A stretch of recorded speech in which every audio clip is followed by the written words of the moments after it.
What's up, beautiful people? Jen here. Welcome back to my channel. If you're new here, my name is Jenna Lee, aka Jen Sparkly, commander of the Sparkle Army. Thank you so much for stopping by my channel and hanging out in my little corner of the internet. I hope you'll stay. I'm a lot of fun, I promise. Today is Friday, and that can only mean one thing. It is time for another installment of This Week in Sparkle. This Week in Sparkle is a weekly series where I cover various things from news, sports, pop culture, etc., etc. Sometimes it's something that was just really interesting to me. Sometimes it's something really important that I just really want to share with you all. And sometimes it's just really cute animals because I'm a mush, apparently. So, without further ado, I like to always remind everyone that every opinion that I express in my videos are exclusively my opinions, and they do not reflect the opinions, thoughts, or beliefs of any of the companies for whom I may be a promoter or an ambassador. This is all just me. So if you're mad, be mad at me. But not too mad, because I'm a delicate little flower.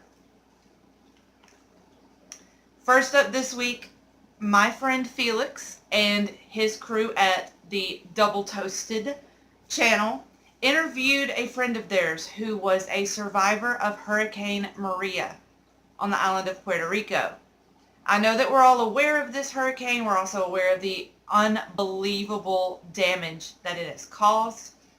But I think with the way that news cycles are, it's very easy to get swept up in the next day's news and then the next news cycle, and it's very easy to become very disconnected from things that are still happening.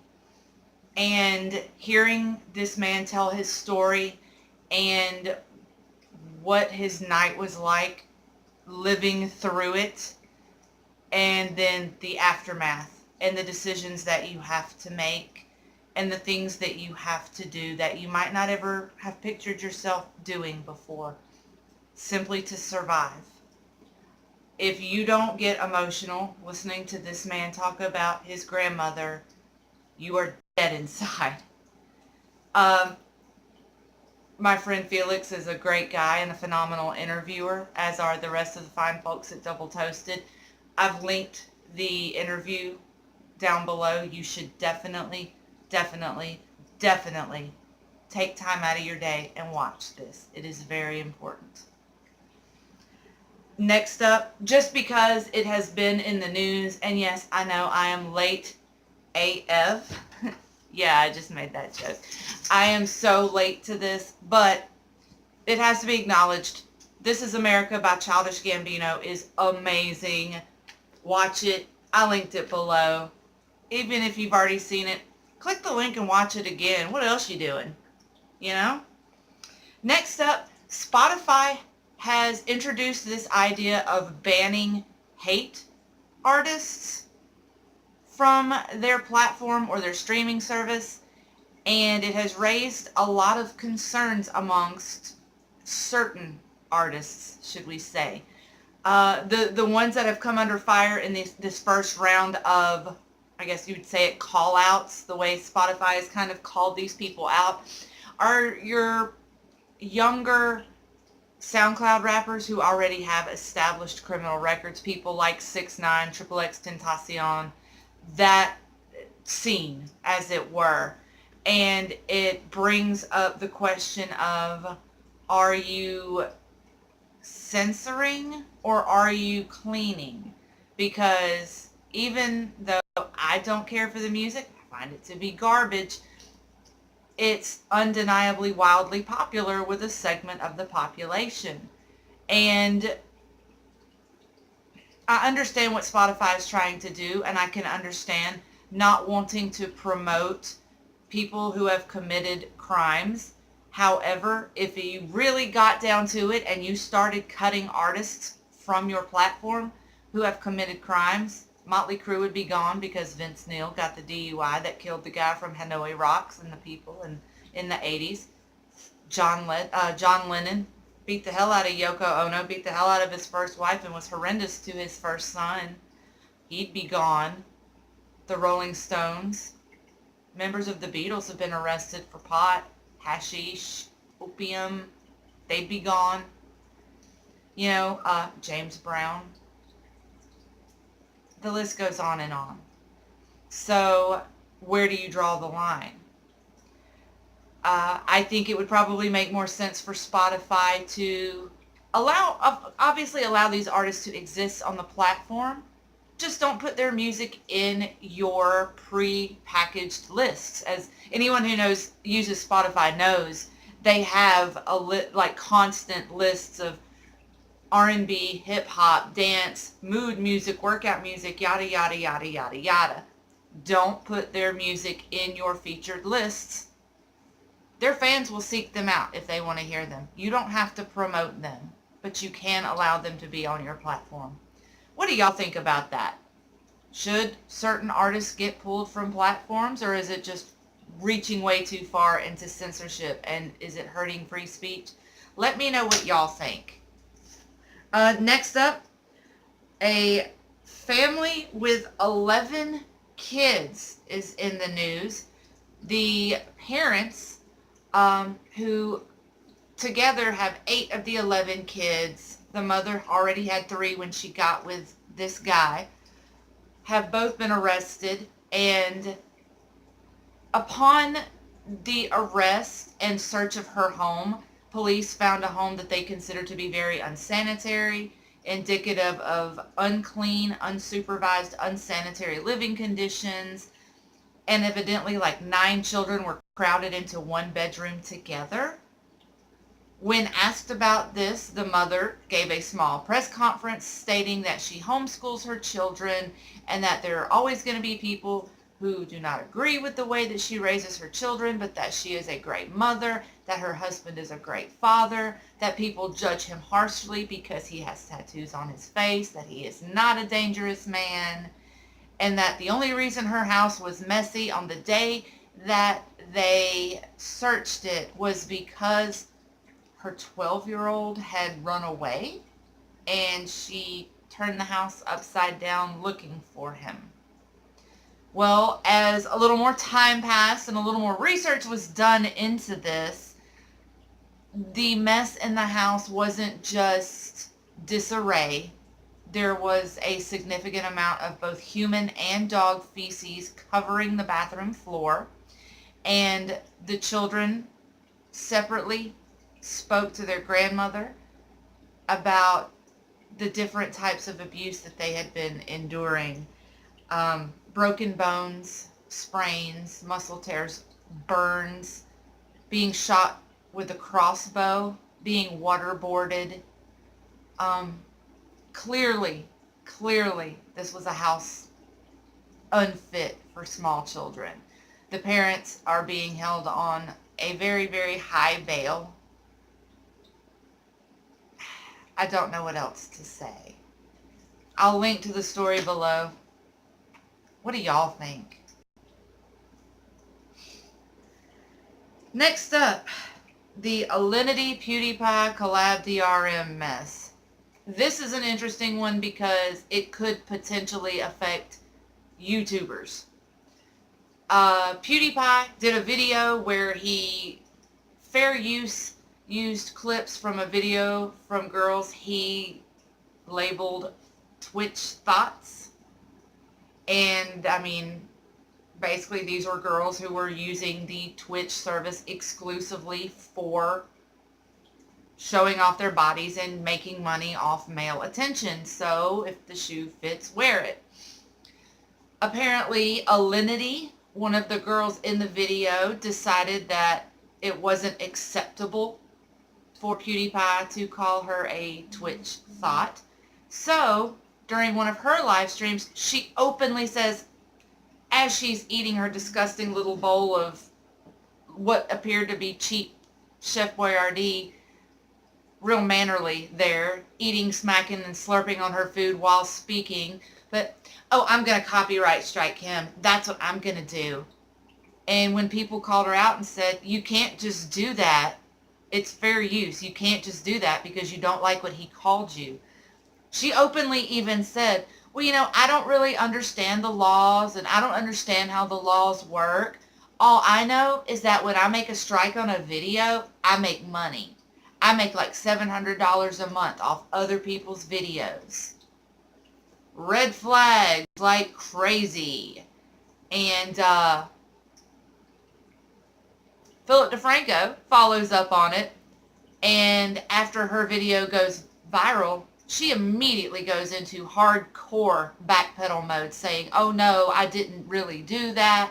And by the way, the girl is not very bright, as is probably obvious. She did not mean copyright strike. She actually meant a copyright claim. Those are two different things. Regardless, her intention was to make a claim on someone else's video and basically steal a percentage of their earned money. The company that she works for in some capacity is CUTECATLADY. They claimed that no, they had not made any claims against PewDiePie and that they were not going to. They had examined the video and found what he had used of validity to be in fair use. Well, Philip DeFranco speaks to PewDiePie, and PewDiePie goes, oh yes, they did claim. Here's the email I got. Here's your proof. Here's your receipt. So, Philip DeFranco contacts the CUTECATLADY people again, and then they go into full-on backpedal mode. Oh, as it turns out, apparently someone in our company did make a claim, and we didn't know. And are you a professional business, or what's going on here? Does the right hand not know what the left is doing? Nothing about this company sounds, looks, or appears legitimate. You don't know what you're doing. You've got some little girl who, if you want to show off your body on Twitch stream for money, that's cool. Who needs to learn? As long as you got boobs, right? Go get them, tiger. Because, gravity ain't real, and, you'll never age. Just sell your body. Forever. Forever. It'll be great. Seriously, though. Don't come at me, slut-shamers, accusers. I'm a former stripper. I can joke about it because I've fucking done it too. Anyway, if this is what your business model is, if your business model is striking bigger people and taking their money, how long do you think your business model is going to stand? Especially when you've got people openly admitting what they're doing. You can't do that. Anyway, let me know what you think of this goofy girl. I have no words. No words. In more idiot girl news, Kim Kardashian came under fire for the 500 millionth time. As we all know, the Kardashians will put their name on brand or sell anything if it will make Kris Jenner a buck or two. Their latest thing for Kim being appetite suppressant lollipops. Delightful. She placed an ad with her daintily, sexily licking what looks like a dollar store lollipop and bragging about how amazing they are, and gosh, they'll suppress your appetite. Just eat these lollipops. Then you'll be skinny, because that's so healthy. And a lot of people were outraged over it, obviously.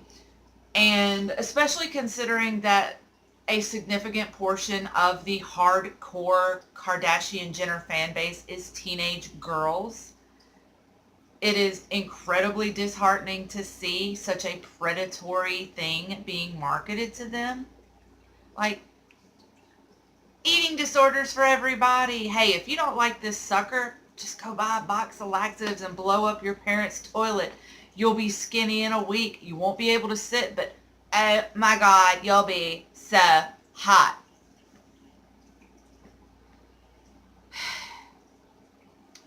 One of my absolute favorite YouTubers, Ready to Glare, actually covered this and was far more well-spoken and eloquent than I am on the matter.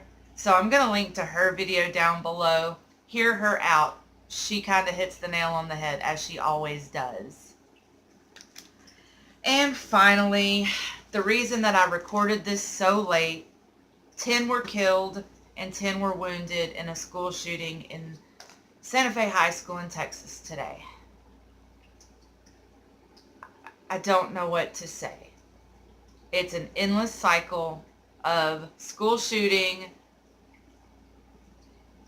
senators, congressmen, Trump, prayers and thoughts, argument over gun control, silence, next school shooting, and like it just never stops. And I'm the last person to say that stricter gun laws are going to fix anything, because I'm a believer that if you try to crack down on gun laws, the only people who are going to see this crackdown on it are the people who are already following the laws. People who are already law-abiding citizens. People who already have gun permits and people who already do things the right way. The people who are obtaining guns illegally are not going to be touched by this because they're going to continue to get firearms illegally. So, I don't know what the answer is. I have no idea.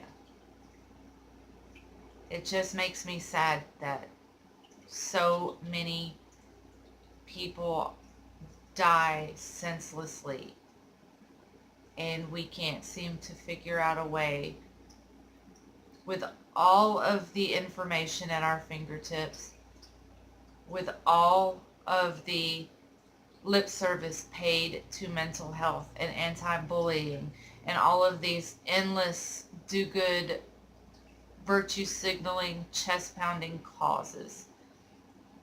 Why are we not making any progress? Hashtags are not going to fix it. Thoughts and prayers are not going to fix it. Actual moves have to be made. Solutions have to be found, and they have to be enacted.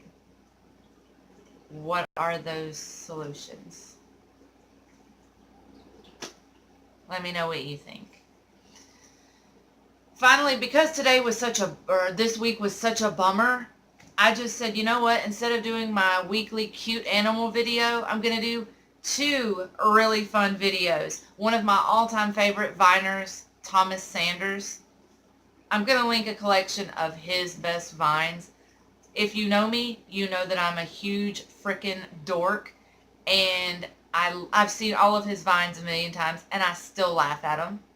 And I included a Try Not To All compilation full of cute puppies, kittens, and various baby animals, because after a week like this, we need some cute animals in our world. Do we not? We do. And that is this week in Sparkle. Thank you for hanging out with me. Thank you for listening to me ramble. Please check out all of the links to the videos and stories that I have talked about. I want to know what you think. I want to know how you feel about these things. As always, all of my social media links are in the description box below. Follow me on Twitter. Follow me on Instagram. Hang out with me on Snapchat. Go shopping. Coupon codes out the wazoo. Save money and go shopping. I can help you do that. Also, if you like me and you like what I'm doing here, I always forget to mention it, but I have a Patreon if you're interested. And if not, you can always make a one-time donation via PayPal too. Seriously though, I love you guys. I have some of the most supportive, amazing, incredible viewers, and you guys inspire me each and every day, and I love you guys so, so much. Thank you, and I will see you guys tomorrow night for the Saturday night live stream. Y'all stay beautiful.